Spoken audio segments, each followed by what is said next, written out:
जुमे को लॉन्ग मार्च में अनाउंस कर रहा हूँ। लाहौर से मैं शुरू कर रहा हूँ और लिबर्टी 11 बजे हम वहाँ जमा होंगे।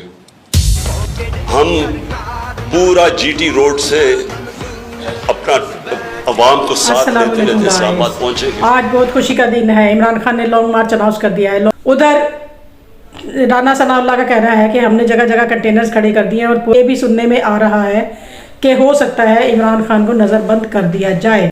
ऐ मेरे रब खान की हिफाजत करना, ऐ मेरे रब इस पाकिस्तान की हिफाजत करना, ऐ मेरे रब इस रिजीम चेंज को नाकाम बना दे, ऐ मेरे रब इस पाकिस्तान के एटमी असासों और इकानमी को मजबूत बना दे, ऐ मेरे रब वो हुकूमत आए इस पाकिस्तान में जिसके साथ पूरी आवाम है, ऐ मेरे रब इस पाकिस्तान को फिर से नया कर दे। अल्लाह हाफिज़।